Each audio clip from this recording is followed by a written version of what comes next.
Acabaram perguntando aqui, o Juliano Marinotto perguntou como você chegou a fazer a arte do Magic. Então vamos lá. Eu tô com 18 anos, eu viro professor da Escola Pan-Americana. Lembra que eu falei que foi aluno lá. Um ano depois, eu acho que eu fiz 6 meses de estágio e já me contrataram para dar aula. E dar aula na Pan-Americana é legal pelo seguinte, porque eu podia fazer minhas ilustrações, que era um trampo que não tinha uma grana fixa, imagina, eu era freelancer. Então eu dependia das pessoas me chamarem, e eu tava no começo. Então era uma grana muito incerta. Podia ganhar, sei lá, grana de hoje, 2 pau da Placar, 500 de outra, 1.000 de outra.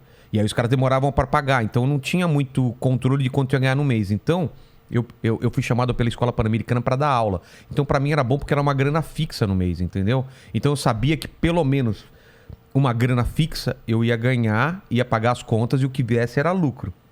Então eles me convidaram, eu tinha 17 para 18 anos na Pan-Americana, fiz estágio de 6 meses e já comecei a dar aula lá com 18 anos. E era uma coisa muito estranha porque eu era muito novo, muito novo. Cara, eu tinha cara muito de moleque, assim. Eu tenho umas fotos antigas aí que, cara, eu não me reconheço. Parecia que eu era o cara mais novo da classe e eu era o professor. Então, as pessoas entravam na... Você está querendo dizer que você parece ter muito menos idade do que você realmente tem. É. Entendi. Entendeu? Entendi. Isso é o que acontece. Por isso que as pessoas confundem. Entendi. A minha idade.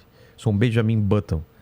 Então eu entrava na sala de aula e o pessoal não entendia, cara. Quem é o professor? E tava eu lá na frente. Eles tinham que entregar um papelzinho no primeiro dia de aula. E eu tinha que provar aquilo desenhando na lousa, assim, para provar pra galera que eu sabia desenhar, sabia pintar, assim. Cara, eu fiquei na Escola Pan-Americana de Artes dando aula 15 anos.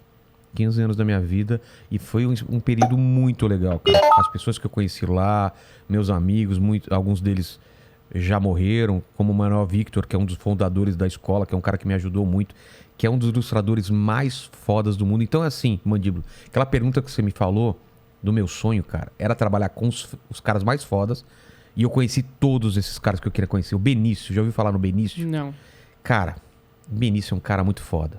Se vocês derem busca aí na internet, pega cartazes dos Trapalhões, cartazes dos filmes do Brasil dos anos 80, cara, o Benício fazia todos os cartazes.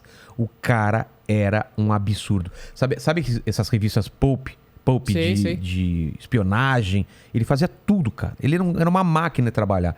Teve uma época que o Benício fazia tudo quanto era arte. E eu colecionava. Às vezes eu comprava um livro desses Pulps só pra tirar a capa e colocar numa pastinha que eu guardava toda a arte do Benício, cara. Eu sou apaixonado pela arte dele. Então, O Homem da Capa Vermelha, se não me engano, um filme do José Wilker, não lembro como que é. Até se você achar aí depois umas capas, coloca Benício, você vai achar, cara. Cara, Trapalhões, ele fez quase todos os pôsteres, são maravilhosos. Benício, então, foi um cara que ele, o Carlos Chagas, que fazia a capa da Mad, pra quem é da minha época vai lembrar que Mad tinha umas capas fantásticas. Carlos Chagas pintava muito, cara. Então, eu acabei trabalhando com esses caras, conhecendo esses caras, e esse era meu sonho, trabalhar com esses caras que eram os mestres pra mim. E lá na Pan-Americana, nesse tempo todo, eu conheci toda essa galera aí. Então era isso. Daí, como que eu fiz o Magic, né? Ao mesmo tempo que eu tava fazendo ilustrações e desenhos aqui pro Brasil, teve um pessoal que, putz, eu devo minha vida profissional a esses caras, que são os caras da Devir. Mandíbula, já ouviu falar da Devir? Já. Então, a Devir, que é editora hoje, ela começou como distribuidora, né? E depois virou distribuidora e editora. E o Douglas, cara, e o... Caramba, eu tô ruim de nome, cara. Os sócios, tinham 3 sócios lá na Devir. E principalmente o Douglas, ele me ajudou demais, cara, demais. Ele era um dos donos da Devir, ele não tinha que fazer nada por mim. E o cara pegou meus desenhos, mandava pros caras lá dos Estados Unidos, de RPG, porque eles distribuíam RPG e faziam os congressos de RPG aqui, né? Os encontros de RPG. Tanto que eu fiz, acho que 2 ou 3 pôsteres pra eles de encontros de RPG. E aí eles pegavam minhas artes, mandavam lá, e eu comecei a pegar trabalho lá fora. Peguei Steve Jackson Games, peguei GURPS pra fazer deles, peguei Magic. E os caras, pô, eu não manjava, cara, não sabia como fazer. O cara mandava meu material pelo FedEx, traduzia as paradas pra mim, porque eu não sabia nada de inglês, português também não. Os caras traduziam tudo pra mim, cara. Mandava minhas artes pra mim, pô, tinha que mandar os originais, cara. Então, Magic pra mim foi um marco, cara. Cara, os caras pagavam muito bem, Mandíbula. Eu acho que eles pagavam, tipo, $5.000 por arte, cara. Cara, era muito dinheiro, mas muito dinheiro, cara. Se hoje é dinheiro porque o dólar tá bem alto, imagina pra um moleque, cara, de 19 anos, fazendo 2 artes e ganhando $10.000, que eu acho que foi o que pagaram na época. E aí os caras mandaram a arte de volta, tanto que eu dei essas artes pros caras da Devir, tanto que eu fui grato a eles. Tem gente que me pede pra vender essas artes, eu não tenho mais. Eu dei pra eles. E fiz vários cards, várias coisas. E ao mesmo tempo, eu não sei se eu entro na parte de quadrinhos, mas eu posso entrar na parte de quadrinhos depois. O que o pessoal tá perguntando? Mas Magic é essa história aí.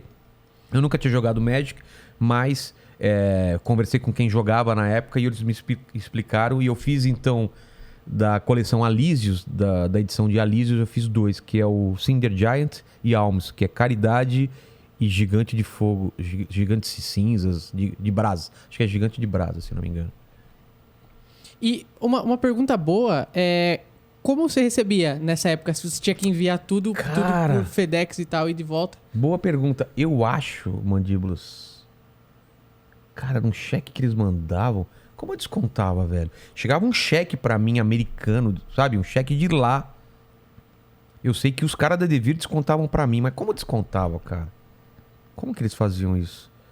Chegava um cheque de lá... Eu acho que tinha que ir em doleiro, cara. Eu acho que era em doleiro. Tinha que ir em doleiro e os caras tiravam uma taxa e te pagavam em dólar. Era isso. Eu acho que era isso. Tinha um esquema já com o doleiro que chegava isso daí, esse cheque... Era o cheque, tipo cheque americano de um banco. E isso daí mesmo. E aí os caras trocavam, tiravam uma taxa, imposto, sei lá que porra tal, e te pagavam em dólar. E eu guardava os dólares mesmo. Pra um dia que eles estivessem mais valorizados, você podia receber em dólar ou em real. E aí eu pegava em dólar e ia juntando uma coisa, porque meu sonho era ir pra lá conhecer a galera. E eu fui. Tipo, teve um encontro em Milwaukee, que é perto de Chicago. Era uma feira de RPG da Wizard of the Coast, se eu não me engano. Eu fui com o pessoal da Devir, conheci os caras da Magic, todo mundo. Levei meu portfólio, levei vários prints, que na época você tinha que fazer xerox colorido, pra mandar pra... Visitei todas as editoras, não falava inglês, então os caras iam me ajudando. Douglas, que é falecido hoje, que, pô, tenho uma saudade imensa dele, cara. Cara de um coração muito bom, cara. Não teve cara na vida profissional que me ajudou tanto que nem esse cara. E era um pai mesmo pra mim.